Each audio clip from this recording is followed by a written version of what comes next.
Peace FM 104.3. Good to meet you. Sector Minister, Honorable Alan Kojo Chematin, Akasa, Osia Nsentrofo, na odi atu anim akasa fa ho se Commander Sugar Factory aye bibia wo ho no ho nsem odi kotu dwa na ne se hwehwemu ekoso no bia betimi abase ipatitiru bia na ya pawo ho ye adwuma efa ewo twaka ana wa na muntu bia fa sa factory no ho no bia na akoba se mubi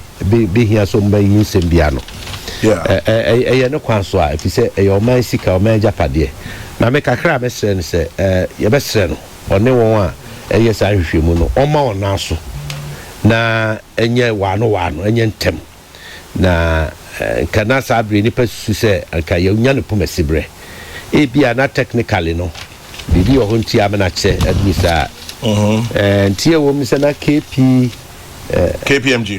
KPMG na omo ye their friend evaluation no dia no ka ho bi ana amana che sabre o mawie na bibia na montuo bia o hu bia no momoden na enkodanim na chama general minim se obekaya abra NDC for ya agent se omo berevamp sa factory no agent chire bebre eko mu kopem se nipa bi kura su se aso no krese ye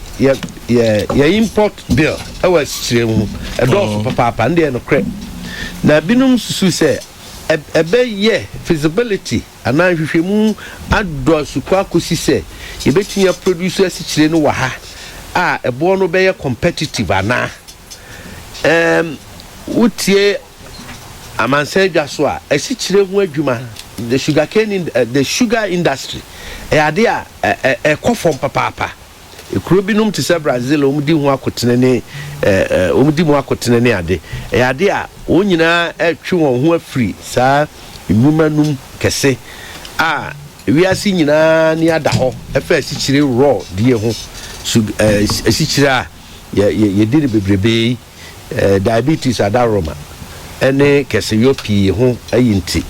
enti ama asichire industry no ekofom wiase afanan kopem se won ewo bie sese ni ade no omoton no bo a ewo fom pa eti se utintim fidi dwuma ewo Ghana ha na o producer asichire no wa ha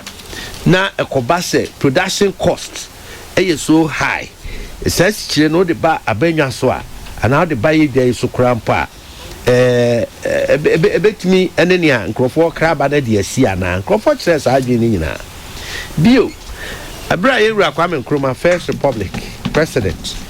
oya adwen so obeye sa factory na oye sa factory no wanya ne sa keke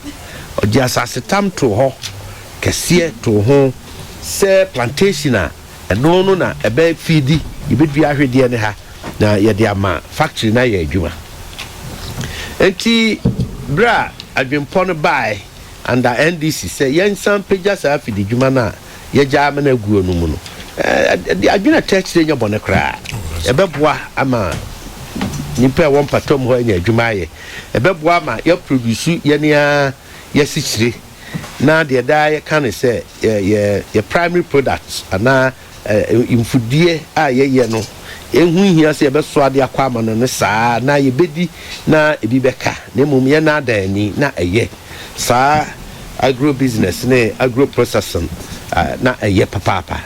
na hwehwemu se ne kokoduru ye yenuanum yi committee oman no ewo saa project no afenso so ahwede na ye de bedua ye bedua ne asase na ne ye de beye no the late former first president ejai to project no ho no na ewei sansase ni nyina akodi nkrofo ho nkrofo develop sansase ni nyina nyimfonom aka wo mafa sansase ni nyina eti na plantation na wo be ye de feed factory no eno no ho be de agro na bi e de beto so se akuafo ankra be keka wo ho abom adua ahwede na aton ama adwumakuo no eno no so hwemu kire se bebe nchemu oha nchemu dupe 10% ana sa ahoden ne betumi akọ to the point say duru baby afa no na NDC for kura dwen say umbekra molasses no kra fi amanone aba na yede aba be feed the factory no